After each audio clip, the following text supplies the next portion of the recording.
You really hate Sean Combs. Why would they be thinking that? Because of the things that you post on Instagram, Yeah, because this, of the... Look at this. And let's stop for a second and do say that I hated him enough to hire his kids. And we've never done anything to each other. So it's just competitive energy and things that you say about other artists while you're in hip-hop culture. With Combs Enterprise, they come in and they work and they don't get paid. Oh yeah, we're gonna build up to it real quick. Yeah, so he was able to sell that footage to whomever he chose. The question is, how did anybody know about it? Like, that's the thing. Like, that's the part that, it's so funny because people they get so excited. But when you've got a lawyer like Mark Agnifilo, who is orchestrating your possible surrender, because as you heard him say in the beginning of the documentary, he was very clear. It's almost the middle of September and there's no indictment. As you heard Diddy say, I've been an exemplary client like you've asked. You said I've been an excellent client. I came here. I did everything you asked me to do. Mm-hmm. That's what they're literally having this conversation. In that conversation, Diddy was worried about the outlook of the public versus the victim. The outlook of the public? Oh, he was worried a lot more than that. You don't think? He literally sat there and said, we need comms. She's sitting there talking like an evil dictator. We need comms. We need a way into this conversation. We're losing, he said. We're losing. Losing what? What are you losing? But the key words that he said that were so important were, we need to be able to be speaking to the potential jurors. He said, you might only be the guy that watches CNN, but there's 9 billion people in the world and 7 billion of them are on Instagram or TikTok. We need to have control of that. He said, we need to know how these potential jurors are thinking. Problem with it, it was done too well. It left out too many things. So can you speak on Curtis Jackson? 50 Cent said that this is the first one. He said that there's hundreds of hours of more footage. I'm sure there was hundreds of hours of shit that was confiscated from all of Diddy's homes in that HSI raid that never made it to the trial. I wonder where it made it to. If you're like me, you noticed who was missing from 50 Cent's documentary. A lot of people did. The film broke records, but according to Jaguar Wright, it also broke a promise. She claims that the real list of people involved, Beyoncé, Naomi Campbell, Demi Moore, J-Lo, Ellen and Oprah, was removed from the final cut to protect Netflix's investors. What makes it worse, she says, is that 50 Cent helped make it happen. This is the list they didn't want you to see, and she says the proof is coming. Melissa Ford just did an interview talking about how Hype Williams brought her out. Now, mind you, she's a video vixen, and it seems like the girls that used to be part of the music videos have stories to tell. They should. They're all sex workers. And if they weren't, they felt like it when they went home. Said every room in Diddy's mansions were wired with cameras. And he had some of the footage, he had some of the pictures, and he displayed those in the lawsuit that came out. And this was used for blackmail material. They'd bring in these people. A lot of these people were also aspiring young artists in the music industry. And then these parties were sponsored by Motown Records CEO, Universal Records CEO. This goes all the way to the top. And so you get these people in compromising situations. The drinks were laced. The videotapes were hot. And then at the end of the day, you wake up the next morning, what did I do? And then they have compromising material on you. And then they can guide your career. They could kill your career, but they got you. And it wasn't just people in the music business. As you said, there were athletes, there were celebrities, there were politicians, people from the royal family. And we were also told by the former bodyguard that Diddy was an FBI informant. The first name Jaguar Wright is going after is Beyoncé, and she has been under scrutiny for years. According to Jaguar, she has been warning people about Queen Bey, long before 50 Cent's recent documentary revealed several censored names. Jaguar claims Beyoncé was not just a bystander at Jay-Z and Diddy's parties, but that she played a role. Sources allege she was present while controversial actions took place, helped cover up what happened, and even benefited from the aftermath. Since marrying Jay-Z, Beyoncé's career has skyrocketed, earning Grammys and major recognition. However, the documentary brings new attention to stories that were kept hidden behind the scenes for a long time. Beyonce, just as evil in your opinion? Has she done things you know of? Is it more Jay-Z in your mind? What is the... I know a lot of things that shameless hat has done, but her greatest sin is vanity. And I'm going to say this about you now, baby. Everybody who knows you are dumb as a sack of hair. Truth is, if it wasn't for your singing and your dancing, you would have never been anything more than a shampoo girl in your mother's shop. You ain't got the common sense of a damn dog. But that's not criminal. Huh? It's not criminal. Is there? No. I'm going to get you there. Oh, I see. She's just too dumb to know what she's in for. No, she's just dumb enough to be down with whatever's going on. Okay. She's probably one of the most least empathetic people I've ever met in my life. Jaguar went public with her claims about Beyonce and Jay-Z on national TV during her appearance on Piers Morgan, sharing stories she says they tried to keep quiet. Although a cease and desist letter was sent to Piers, no defamation lawsuit was ever filed, likely because taking legal action could have brought even more attention to what Jaguar has been saying. One user on X pointed this out, saying it was strange that no one has gone after Jaguar, even though she has been speaking about these A-list celebrities for years. According to the post, there have been no lawsuits, no NDAs, and no real consequences. Because you make yourself vulnerable to all kinds of attacks, seen and unseen. What happened to my friend? When he passed away, there was $250,000 on my head and $150,000 on his. But what if I had decided to go back with my head held low and said, Sean, I'm willing to play the game, and then found a way to get inside of him and move him around? Think about platforms. The reality of the modern world is that pretty much everyone has a platform as long as there's something to say that other people want to hear. That's why we invited her on to be interviewed. The people making these claims have an audience with or without shows like mine. Well, Jaguar Wright unexpectedly made several serious allegations about Jay-Z and Beyonce during that interview. As I said in the moment, they were not present to respond or defend themselves, but now they have.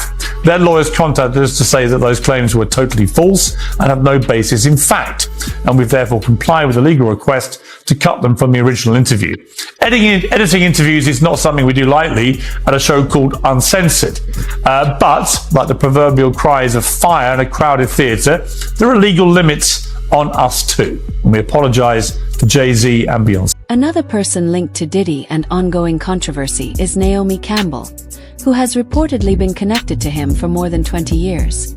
This follows earlier scrutiny over her associations with other high-profile figures tied to serious crimes, including Jeffrey Epstein and Ghislaine Maxwell. These connections have raised questions about the circles she has moved in over the years. Most people, especially the awful son, wanted me to be in jail, and I'm not saying what my behavior was correct. I think that everyone during this period of terminal 5 madness was upset and irate, and I guess I just took it. Naomi Campbell's history of violence has only added to the controversy around her. In 1998, she was convicted of assault after attacking and choking her assistant, and since then, she has faced several other charges for physically attacking staff and confronting police officers. This pattern of aggressive behavior happened during the same period that her connection to Diddy was growing. Like him, she avoided jail time in these cases. Less than a year before the raid at Diddy's home, Naomi appeared in court again after scratching a photographer's eye and received a 6-month suspended sentence, which kept her out of prison as her legal issues continued to mount. We all know Naomi has a temper. Today, the 45-year-old supermodel was found guilty in a Sicilian court for assaulting a photographer. She was given a 6-month suspended prison term, so she escapes the dreaded orange jumpsuit. If you thought Naomi's controversies were shocking, Demi Moore's past adds another layer. A longtime associate of Diddy, Moore came under renewed scrutiny after an old 1982 video resurfaced showing her behaving inappropriately with her then 14-year-old General Hospital co-star, Philip Tanzini, at his birthday party. In the footage, she is seen kissing him repeatedly and making overly familiar comments. Decades later, the video has drawn fresh attention and raised serious questions about her behavior at the time. Moe is the greatest, and I'm putting in a box. Thank you.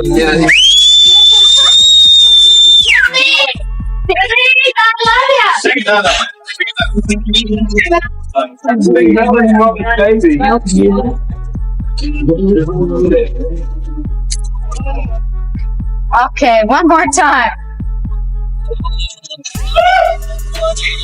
Somewhere over the rainbow. Why do you think everybody's come out? I don't know. Maybe just because I love them all and I hope they all love me. We do love him, and I love them. I think it's for the pure publicity. You're out of your mind. Absolutely, because he's one of my most favorite people. How long have you been working on the show? Almost a month and a half. What's your role? I'm Whitney Left. And I'm Philip Tanzini, and I play Jeremy, and you're stealing my part. We're moving on to interview number 2 here. Oh, okay. Because I love Philip, and he's the only one I love. Do your interview already. All right. You got Ashton Kutcher in love with Mila Kunis on that 70s show. Then they break up for absolutely no reason after he starts hanging out with Diddy. Then he marries Demi Moore, who drained him of all the adrenochrome she can, and apparently he replenished himself by doing inappropriate things with her daughters. I'm glad. I'm sure you're glad, like Bruce. The most disturbing part of Demi Moore's story is her own traumatic past. She has said in interviews that when she was just 15, her mother exploited her, exposing her to dangerous situations and selling access to her for money. Moore has spoken openly about being forced into unsafe circumstances and has said her mother knew what was happening. These revelations add a painful and complex layer to her early life and provide important context to the controversies that later followed her. Demi Moore, she revealed in her memoir that she was assaulted at the age of 15, writing that her mother let the user in their home. Well, today Demi talked to Howard Stern more about this on his Sirius XM radio show. But you say you pushed it away. You don't need. You just I recently. pushed it away because I felt like it was my fault. Like that I felt like I had behaved in a way that was provocative and mature. Like I really knew a lot, and I never really looked at myself as being a kid, and so I never looked at it as. I mean, I saw it as an unfortunate and, Yet he forced you into it. I was very embarrassed by it. In all honesty, I think that the shame I carried because of the made me afraid to feel I could comfortably express myself sexually. It makes me just remember the conversation that I had with her where she talked about the purpose of her writing this book was to share her story in hopes that it would empower other young women. She did talk about a lot of other things to Howard Stern. She said she auditioned for Top Gun, obviously didn't get the part. Among the few people who reportedly left the U.S., Ellen stands out in 2024, shortly after Diddy's Miami mansion was raided. She announced that she was leaving the country for good, and the timing was hard to ignore. Fans noticed that she even changed her appearance, moving away from her signature blonde hair for a new look. She relocated to England to start over, appearing to distance herself from the chaos surrounding Diddy. They're losing their minds. She sounded so sincere, didn't she? Very sincere. Virtually choke on her words. But the best one for me is Ellen DeGeneres, who is, by the way, a very nasty person. I've had dealings with her in Australia. Could I tell you some stories about that cow? But anyway, good riddance to her. But she was quite friendly with that P. Diddy bloke, wasn't she? Well, this is why I say release the Diddy files. Yeah. Files. Come on, Donald Trump. We want to know whose name. So maybe she's hightailing out of there before all that is thrown at her as well. But what a bunch of hypocrites. Ellen DeGeneres and her wife, Portia de Rossi, have reportedly fled the US, bound for the UK, after Donald Trump's landslide victory. Numerous publications are reporting the couple have left the United States permanently. There are also reports the couple have put their Montecito mansion on the market. Entertainment publication The Wrap has the exclusive story and said Ellen DeGeneres and wife Portia de Rossi have moved to rural England, put their Montecito estate on the market, and plan to never return to the United States, telling friends the election of Donald Trump was their primary motivation. Ellen DeGeneres has been a vocal Trump critic, so the move doesn't come as a surprise to most. Really bad. If you had to be stuck in an elevator with either President Trump, Mike Pence, or Jeff Sessions, who would it be? Does one of us have to come out alive? Ellen DeGeneres has been seen rocking a new hair color since moving to the UK. The comedian changed her signature blonde look to brunette as she was seen enjoying a night out with friends at a pub called The Farmer's Dog. Ellen went out with her wife, Portia de Rossi, and a few friends, including the Torn singer Natalie Imbruglia. Sources told TMZ earlier this week that Ellen and Portia moved to England because of Donald Trump's re-election. They have reportedly settled into their new home in the southwest region of England, but they purchased the property before the election. What makes this even more intriguing is Ellen's sudden comeback.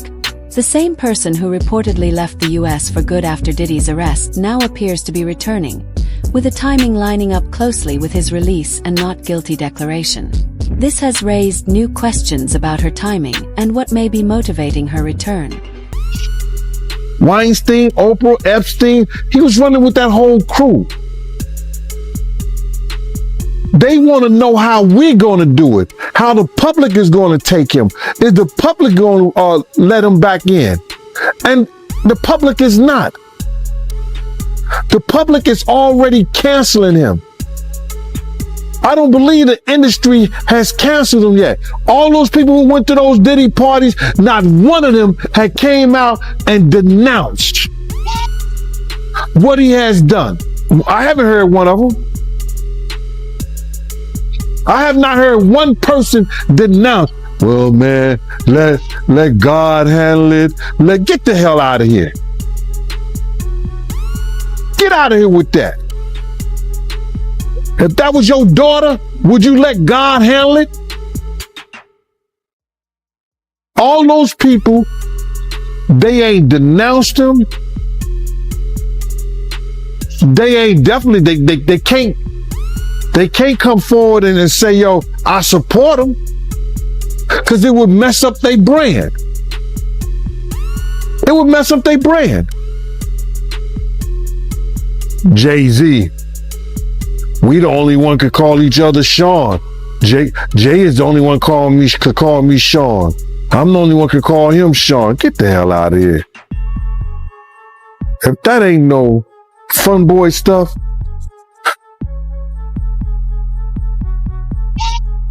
but you ain't had not one person, brother, not one person sit there,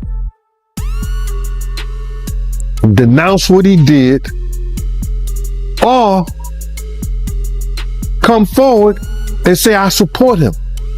We will have lost this moment. I think this is a moment where no matter what business you work in, there have been women who not only had the disease to please, that's a part of it, but who felt that in order to keep my job, in order to keep my position, in order to keep moving forward, I've got to smile, I've got to look the other way, I got to pretend he didn't say that, I got to pretend he didn't touch me. I think those days are about to be over. Are over. And if it happens to you back in the day, you would say, sometimes you're not even aware what he just said wasn't really inappropriate. I know you've had a couple moments. Where you just think, what did he just say? Yes, I remember Gail had a moment when she came and said to me what somebody said to her it was so inappropriate. I was like, oh my God, you can sue over that. But No, and all I said was, what did you say? And then they repeated it. yes, terrible. I just sat there typing with my 20-something-year-old. Pretend you didn't hear it. Yes. You pretend it's okay. You pretend you didn't. No, it isn't. You're right, Jeff. It absolutely, you're absolutely right. But a lot of women have been silenced, and I know. But I do think it's going to change. Being a victim of child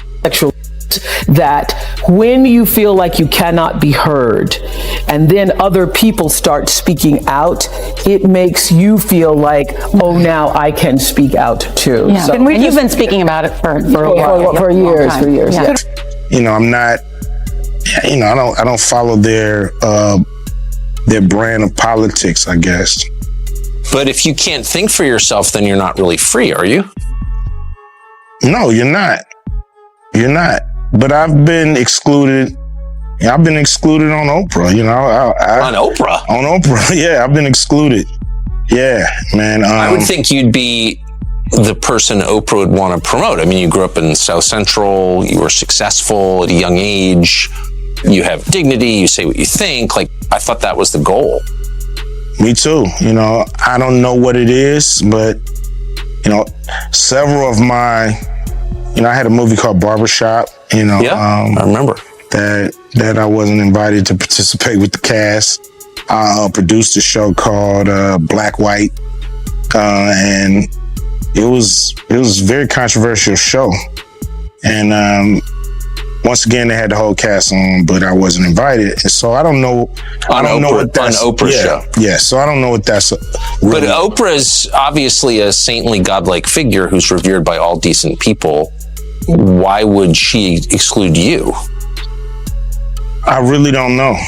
You know, that's something that I would love to find out. But I can't tell you, you know, if there's a single thing that I've done or said to her. Have you noticed that it is more controversial to criticize Oprah than to burn the American flag? Really? Seems that way. I've never heard anybody criticize Oprah. The drama surrounding these A-list stars is far from over, and the hidden stories are only starting to surface. From Beyoncé to Ellen, the secrets, scandals, and shocking revelations keep piling up. Who else might be hiding in the shadows? And what will come next? Stay tuned because the proof is coming, and you won't want to miss a single detail. Hit that follow and keep watching as we uncover it all.